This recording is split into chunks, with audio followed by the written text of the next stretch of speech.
our State of Education, a monthly conversation here on 760 WJR, where we explore the future of Michigan's K-12 schools. I'm Lloyd Jackson, and I'm joined by my co-host, Angelique Power, President and CEO of the Skillman Foundation. Angelique, good to have you here. I'm so excited for this show. This is kind of unusual for a charitable foundation to have a radio show, but we knew that you would be a good partner, Lloyd, and we also knew that, in Michigan, education, we are right now 41st in the country. And it isn't actually for a lack of good ideas or for people who work in the systems who really know what to do. Often it is just that folks don't work together and they don't break down conversations into real talk. Mm-hmm. And that's really what we want to do.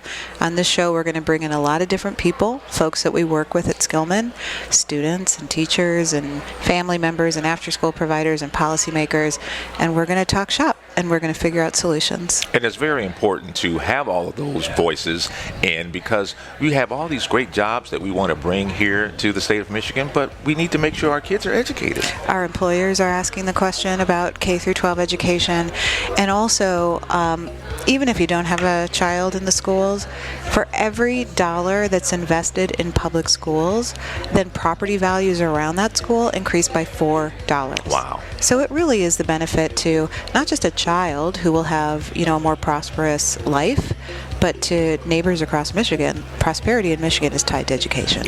It is, and we're really talking about the future of our state, the economy, the equity, the well-being of every child. So whether you're in Detroit or the UP, a parent or a policymaker, this conversation is really for them. That's right, and actually you're queuing up where we're going so well. I can't wait for the conversation. All right, well, let's get started. We'll be right back with more of our State of Education here on 760 WJR.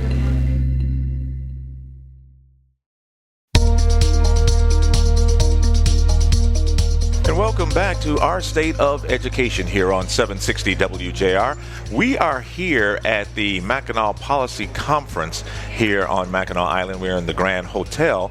And Angelique, you had a panel today, and one of your guests happens to join us right now. That's right. So at 10:30 today, we had a panel that was about ed policy, and really what we wanted to do is bring folks together from different sides of the aisle and have a conversation that was substantive. And so Senator McBroom, you're actually our very first guest on our State Yes. of Education. Thank you for joining us. I just want to give a little bit of background on you. You are a state senator. You are the Senate Republicans Caucus Dean, which means you provide a lot of leadership and mentorship to your colleagues. Is that right?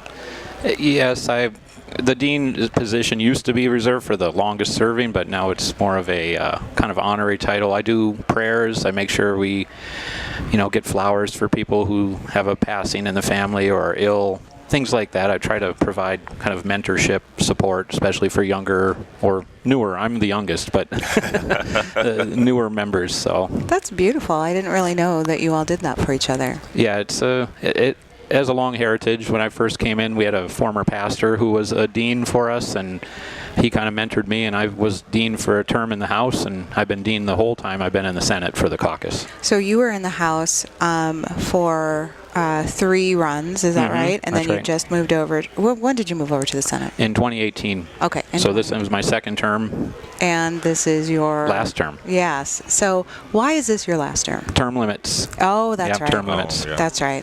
Okay. So what we talked about on the panel is that that's a little freeing too, right? It makes it that much easier to be unvarnished. Yeah. I would hope that I've always been frank and open, but it does give you even more freedom when you realize not just that you're termed out, but that your time is ending, and you kind of start to look back and it's like, boy, I wish I'd been more frank in the past even. But I've also learned enough now to be able to get my remarks, I think, more finely tuned and focused to the issue. So people take that as being unvarnished, but it's really just a matter of being more precise than I was ever able to be in my earlier years. That's interesting. On the panel earlier today, there are a few things that we talked about that also make a difference, including that you hold teaching degrees. You've been a substitute teacher. And you said some things about the importance of teachers actually being at the policymaking table. Will you talk a little bit about that? It's a huge difference. I come both as a farmer, and I see what a big difference it makes to have real farmers there, because people listen to what farmers are saying about farm policy. Education, though, it's been a little bit harder, because there's a number of teachers, former teachers in the legislature, and neither side is very good at listening to their former teachers. People come with very big preconceived notions about education and how we can fix problems, and then you actually talk to a teacher, and it doesn't fit quite what they've already said on the campaign trail. And it takes a lot more teachers standing up in the legislature to influence people, because so many people think they know education even though they haven't been in it. And so it's really frustrating. I talked to a lot of my former teacher colleagues who are in the legislature, and it's like, why don't people listen to us? They don't even make us chairs of committees oftentimes. And then you just have these interest groups everywhere, right, who wield so much influence over who gets to be leading the education discussions, the education policy. And you get some real nice guy, good legislator, saying, like, I think we should mandate civics education. I think we should mandate this thing, and we should mandate this over here. And the teachers who are there with me are just kind of like, whoa, whoa, whoa. Why don't you come and talk to us first? So I always appreciate more teachers running, because the more of us there are, the more kind of we're standing guard at the line, and the harder we are to ignore. I love that you're peeling back the layer of what happens in Lansing that we don't get to see. And so I think that what we were able to do in the conversation this morning is kind of leave the label of Republican or Democrat behind. I certainly heard that from people who left our panel, that they found it really refreshing, and that it brought back someone said it brought back their belief in humanity. Well, that's good. I'm glad. Which, to me, that's an A+ if you can do that. But that often we have, these highly charged conversations where we stick to our camps and our sides. And at Skillman, we've been really thinking about, like, how to change that, and how much of that is language. Yeah. That it's huge. So what do you think in the education space? What are some of the language things that might, like, open doors or shut doors? Well, one of the big things you hear is both sides have their common talking point, right? And they love to grab statistics and say 40% of students can't do X and 90% can't do that, and therefore you should do what I think we should do. And nobody really wants to talk about the more in-depth behind-the-scenes foundation of that particular statistic. Something that really was eye-opening to me during COVID was when 11 schools in this state decided to continue with mask mandates, and the state said that's over 80% of the student body. 11 schools. Wow. Well, there's over 1,000 schools in the state, and just a small amount is 80% of the student body. And so we have to think about that. And I tried to tell a candidate several years ago, it was in the UP, and he was out talking about, look at this percentage of kids who aren't reading at grade level or who aren't college ready, etc. And I'm like, you're in the Upper Peninsula. Nobody up here identifies with that statistic, because we don't see kids getting out who can't read. We don't see kids getting out who aren't college or career ready. Not to the extent that it's 80%. Nobody up here sees that. It's like 80% of the kids around here are failing. Yeah. So you've got to be more precise with these and stop using the statistics to just bully people into one camp or the other. Yeah. And it's the same with the dollars. Both parties will use the dollar signs the same way and try to bully the other party, bully the media, whoever it is, to their side of the issue, just to get a win. And how do we win for kids here? We have to start talking about the real issues and stop trying to just win for our team. And then by the team, I don't just mean even political parties. You got the other groups, and that's why I like Skillman. I mean, you guys are not anybody who's ever been, like, on one side or the other in my time in Lansing. Yeah, we're on the kids' side. On the kids' side. Like you said. So what are some of the bigger things? I mean, what I really appreciated about our conversations is that sometimes when we try to talk to people about it's not one quick fix. Right. It isn't just let's implement this program and get a big win. It's so much more unsexy. It's so much more complicated. Yes. And it takes, like, understanding of how a system works, and then it takes stick-to-itness across different administrations to say, like, we're going to learn and we're going to adjust, but we're not going to scrap the whole thing. Right. Yeah. Systems. Remembering this is a long process. It's a system. Remembering that there's no silver bullets to fix every school in the state and make every career happen for our students. It's a lot more complicated. That's why we hire and train professionals at our schools, right? And we're not trusting those people to deliver the product. And whether we're allowing an outside think tank or a union or whoever to just kind of amplify the noise, we don't get down to actually, hey, what's working at the school? And that's what I'm trying to do with my colleagues all the time. And they have good ideas that care about kids. Don't get me wrong, they care about the kids from both sides. But you try and tell them, we've got to find an idea that's actually going to work in the classroom, that helps teachers. And if you don't understand, people don't even remember their own time in school. That's what's baffling me, right? We did the whole thing with the meals and healthy eating, Michelle Obama's thing, and they're like, we have to stop kids from having a donut or a cookie. And I'm just like, but kids trade lunches all the time. Didn't you trade lunches when you were in school? So Always. You sneak your Halloween candy there. Yeah, no diss to my parents, but so let's be real. Let's be real and understand what really happens when we try to implement these programs and make sure they're going to address real life world circumstances, not just some paradigm that we dream could happen. As always, I feel like we don't have enough time because we're just getting to some really juicy stuff.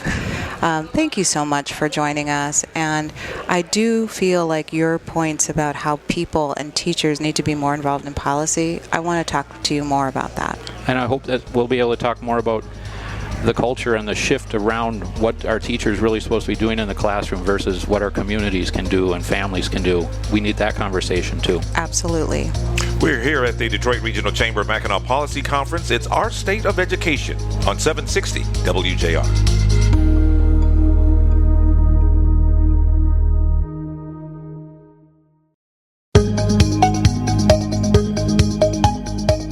Hi, Senator Camilleri. This is Angelique Power from Skillman. How are you? I'm great. How are you? Good. I want to give a little bit of context to our listeners because this segment is going to sound different from the other segments that we've done. The other segments were live from Mackinac Policy Conference. Now we are live, at least I am live, from the road home from the Mackinac Policy Conference. In the car, driving. I'm not actually driving, but I'm riding in the car right after it's done. And where are you, Senator? I'm home. I've made it back already, and just grateful that we'll still have some time here to reflect. So thank you first for your participation in our panel. Our panel was about big moves in education policy. And it was really, truly one of the only spaces that not only featured a Republican senator, Democratic, made the focus on common ground, such a central aspect of it. I'm curious because we covered a lot of ground around education. I have some questions that I'm going to ask you specifically around that. But I wanted to just pause and ask you, what are your reflections on your panel experience itself, and did you receive any feedback about it? Yeah, and thank you again for the invitation. I thought the panel itself was productive, and it was collaborative, and it allowed people to see that there are areas where we can agree with each other from, both Republicans and Democrats, if we can at least sit down and have a discussion and talk through where those areas of common ground might exist. And you saw that in our panel with Senator McBroom, and I hope that we'll have more of those opportunities this legislative session. But one of the things that was really heartwarming was that throughout the rest of the conference, one of the things that I just kept running into people and hearing from them about was how much they enjoyed that. They enjoyed the fact that there was an ability to discuss real issues in education, to find some areas where we can agree, and potentially see some pathways forward for what that might look like. So, I was just very grateful that people really enjoyed the panel and then they enjoyed our conversation, because this is what more of these discussions should look like. And it was standing room only. So from the front of the stage, And when I say standing room only, I mean 3 deep standing in the back to hear the conversation. What do you think that was about? I'm not sure. There weren't a lot of spaces to discuss education specifically throughout the entire conference. So maybe this was just one of those opportunities where people were very interested in hearing more about what our policymakers are going to do. But from my perspective, I think that there just is a genuine interest in seeing Democrats and Republicans, especially in this legislative session, try to find ways to work together. Unfortunately, we have not seen that so far from our top legislative leadership, even though the Senate Majority Leader has attempted many times to get the Speaker of the House to work with her. We just have not seen that take place. And so I think there was genuine interest in having leaders of the legislature from both sides of the aisle get together and hear what they had to say. And I'm glad that people found it inspiring, interesting, and worthy of next steps. I agree. Chad Livengood from Detroit News actually wrote an op-ed right before Mackinac. And the title was something like, "Are we in punt formation over K-12 education at the Mackinac Policy Conference?"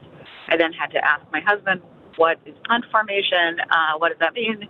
And he explained that we're punting on this critical conversation instead of having it on the main stage.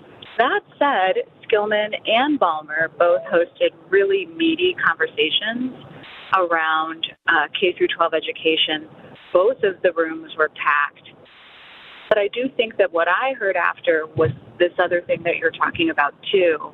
I think that just as Americans, we are jonesing for a space where it isn't so partisan, where we're just human beings that have experience, that have expertise, that have ideas, and that we're also not just putting them forward with this rigid posture over our ideas, but that we are actually remaining open to build collectively to get to better ideas.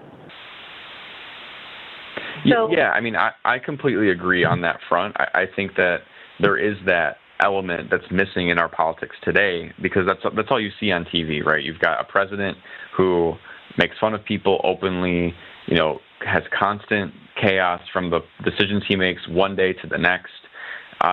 Even though there is willingness, I think, for people to find common ground and even work with this president who many of us do not like his style and we don't like the direction he's taking the country.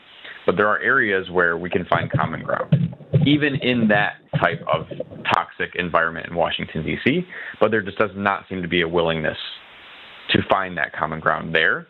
So in the absence of that happening in Washington, D.C., perhaps we can find some common ground in Lansing. And, I'm ready to do it. You heard that from the panel. It sounds like Senator McBroom is ready to do that too. We just need a few more people on each side of the aisle who are making these decisions to be ready to jump in and find solutions. I was in a meeting a couple weeks ago where someone who was giving a speech, someone had asked the question that was, what is not just what's wrong with Democrats or what's wrong with Republicans, but this person had stood up to sort of say, like, what's wrong with both? What's wrong with Democrats and Republicans that we can't move something forward right now? And the speaker put forth the concept that these parties are trade associations of incumbents, meaning that people are really trying to keep their job and keep their constituents fired up, as opposed to working on real solutions. I do want to ask you, and you're talking about it, how after we leave Mackinac, after we leave a panel, what are the actual steps that can be taken to increase bipartisanship work, not at the federal level where that may be, lost, but here in Michigan where we are such a proudly purple state?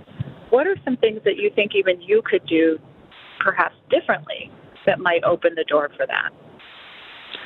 For me, it's really about setting the table and opening up a conversation with whoever is willing to jump in and find solutions to education issues in the state. I've done that during my leadership of the K-12 budget. Senate Democrats across the board have done that, whether it's Senator Anthony, who chairs our Appropriations Committee, or Senator Brinks, who's our Majority Leader. We're ready to work with anyone to solve Michigan's challenges. But that is the ability for us to get to that point is really only going to work if you have a willingness from the other side of the aisle. We haven't quite seen that, and I'm not sure how to fix it yet. And I'm open to it, and I want to see it happen. But I think if you can just have a relentless vision towards forward progress and keep trying, right? If we shut down and say, well, they haven't accepted our invitation for a negotiation, or there has not been a willingness, so I'm just going to give up, that's not an answer that's going to solve the problems for our constituents. And so something that I've tried, and I will continue to try, is I will keep setting the table. There will always be a chair there for whoever wants to work on a policy together. And I will keep doing that as much as it's going to be hard, and I don't want to necessarily be waiting at the table by myself. But one day, somebody's going to take the chair from the other side. They're going to sit down and say, finally, we're ready to talk. Let's get to work. So we've just got to keep trying. And I think giving up is just really not an option. Yes. You know, as I'm driving back from Mackinac, I think a lot of folks that go to these policy conferences, they have a million conversations, and there's a lot of thinking from outside of the Mackinac Policy Conference of like, what are these things good for? What comes out of it? And I was reflecting before you and I got on the phone that there is something about being on an island where as you walk around, everyone greets each other and says hello. And if you don't know each other, you get to know each other. And by the end of the conference, there are lots of folks, I mean, especially if you're someone like me, you're hugging a lot of people. You're saying, you know, okay, let's catch up. Let's talk about this idea. And in many ways, people are not walking around as blue or red. Everyone becomes purple in this space. And I just wonder if what we can learn from that to carry with us. I do want to pivot, though, okay, unless you wanted to answer that, Senator. I was just going to add in there, and I think you're totally right. I think that is the beauty of that policy conference. You know, I had my first conversations with my counterpart in the House on Mackinac Island because I ran into him walking to and from the various events multiple times. So we've talked twice, and that gave us a chance to, I think, then set the stage for the next negotiation on what a school budget looks like. So there really are these intangible benefits to being stuck on an island with people who you work with, and maybe you don't get the chance to meet them in Lansing or haven't had time to catch up, but you do when you're at the conference. Thank you for that. So let's talk education. We are certainly in the midst of a federal disruption. We have the Department of Education that is being dismantled, broken down for parts, and we aren't sure where the tremendous amount of dollars, $12 billion, that usually moves through the Department of Education, where it's going to go. Is it going to go to the Treasury? Is it going to go to Health and Human Services? What we're told is that the dollars will come back to the state in some way, shape, or form. And, you know, in some ways it's the promise that states have more power. States do have, you know, constitutional liability to ensure that every student gets a quality education. So, and it in theory is about stopping federal overreach. That said, we know that it's coming back to the states with some sort of mandates loosely put over it around fining students or schools if there's, you know, illegal DEI. I'm using air quotes because that has not been defined yet, or gender-neutral bathrooms. There's been these sort of loose mandates around privatizing education, providing coupons for students to go to private schools, should there even be a private school around them. My question for you, Senator, is with public schools now, under the last, 4 years, there's been a steady increase in the per pupil amount for students. I believe we're at 10,000 per pupil now. I know it was 9,600 last time. But what do we do to protect public funding for public education? in the midst of all of these changes? I think it's going to require a group of leaders who have to stand up, from maybe business leaders, labor leaders coming together, again, legislative leaders on both sides of the aisle, to say that we believe in public schools and that we believe in the promise of what a public education can do to lift kids out of poverty and to help people achieve whatever aspirations they have, whether that's going into a four-year program and getting a good job in the business world, or working in the trades and becoming a plumber or a welder. All of those things happen because of a foundation where everybody has access to public education. I hope that type of attitude and commitment to our shared future will continue regardless of these directives coming out of D.C. When we do have state government being the main driver of education policy, we're in a much better position to help figure out what the state of Michigan needs for education. What do our kids in Michigan need, and how does that differentiate from kids in Texas or kids in Florida? That's a good thing in some regard. But what I don't want to have happen is have money sent to us with strings attached, and those strings are tied to discriminatory practices or eliminating these programs that have lifted up certain populations. That's not helpful either. And so if they are going to send money back to the states, give us the freedom and flexibility to make local decisions here in Michigan. Don't dictate to us out of Washington, D.C., these culture war issues that are going to only make it harder for us to deliver services for our kids. Perfect. We have about 15 seconds left. Senator Camilleri, what is the one piece of advice that you would give to your high school self? To my high school self, I would say to keep dreaming big, because you don't exactly know where you're going to end up. And even though you might make it to a place that you thought you could be one day, there might even be more on the table for you. So keep achieving. And that goes out to every other high school kid too, because I think you're not exactly going to know where this life is going to take you. Senator Camilleri, thank you so much for your time in Mackinac on the panel. Thanks for restoring faith in civil dialogue and in the democratic process, and have a great weekend. Thank you so much.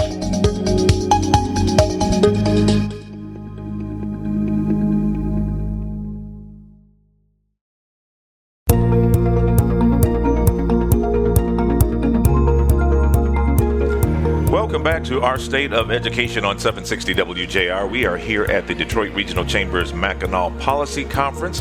I'm Lloyd Jackson here with my co-host Angelique Power.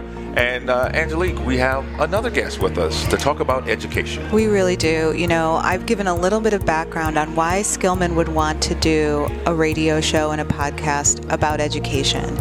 And one of the main reasons is that inside of our charitable foundation, we are just everyday people. We are Detroiters. We are Michiganders who grew up in rural areas and in suburban areas. The thing that we really have in common is that we care about kids, and we have a deep connection to school, and we all have a personal feeling as to why education can change people's lives. In addition to the everyday Michiganders that work at Skillman, they've also let a Chicagoan in the door. And so I started at Skillman a few years ago. And one of the reasons that I absolutely felt like this was a calling to come here was because the board was the search committee. And so I got to know the everyday people that serve on the board that have very big jobs and do other things in Michigan, but they would leave it all on the field for kids. And so I felt like it was really important for our state of education to have folks meet our board chair. So Ron Hall Jr. is our board chair of the Skillman Foundation. Welcome, Ron. Thank you so much for having me. Can you tell us a little bit about yourself and your upbringing? Sure. I'm a fourth generation Detroiter on my mom's side of the family, 3 generations on my dad's. Mostly grew up on the northwest side of the city near 7 Mile and Schaefer. I'm a Detroit Public Schools kid. Went to Cass Tech for high school. My mom was a 34-year teacher in the system in Detroit.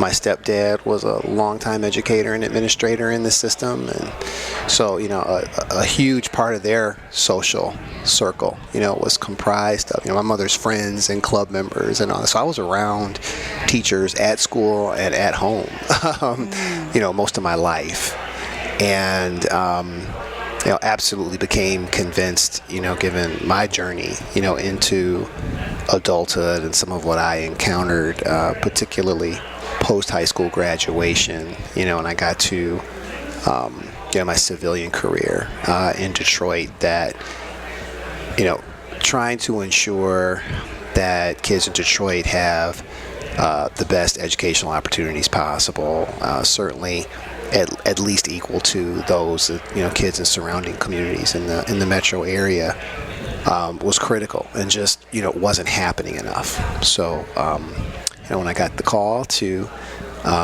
be a candidate for the Skillman Foundation board, I was thrilled, even though I had been involved in a number of other civic activities to that point. When you say your civilian career, it's a tell for those who are listening about your career, your military career. But before we get there, you have shared a story with me before about what it meant to be a kid who was really pursuing education. And would you mind sharing that? Sure. So, as I said, I kind of, came up in the school system. I did very well, through academically, and I had at Cass, and by the end of high school, at least, had matured away from some of the knuckleheaded behavior that almost derailed me in middle school. That's another story. But the big learn for me was when I went to the military academy. So I matriculated to the United States Military Academy at West Point. After graduation, I had been very involved in the junior ROTC program at Detroit Public Schools throughout high school, and that had really been where I got exposed to the service academies and became interested in attending. And it was really a dream come true for me. I had pursued it wholeheartedly and really thought I was ready. Graduated the top 1% of the class, at Cass, and, won all these awards, and got to the academy, which is comprised of mostly middle and upper middle class kids from public school districts around the country, and figured out pretty quickly that I was not ready. I had a particularly ugly experience with physics my yearling year, which most people know is sophomore year in college, when my roommate and good friend, who had gone to public schools in Boulder, Colorado, was enjoying a full semester of physics review. And I remember coming back to the barracks room after our first quiz 2 weeks into the semester and saying to him, I'm really in trouble now. And he said, well, why is that? I said, because everything I learned in 2 semesters of high school physics was on that quiz. And for me, the rest of the course that semester and the next was it was a different language. It was like trying to learn Chinese from scratch. And meanwhile, he enjoyed a coast, in that class. Now, some of that is Tom Blake was just a lot better at math and science than me, just a really smart guy. But some of it was, and we talked about this a lot, just the different experiences we had getting prepared at college prep public high schools, And that really stayed with me because it was the first time in my life that I perceived the impacts of systemic racism holding me back. Like, I knew I should have been ready, given how hard I had worked, and I knew I was not ready.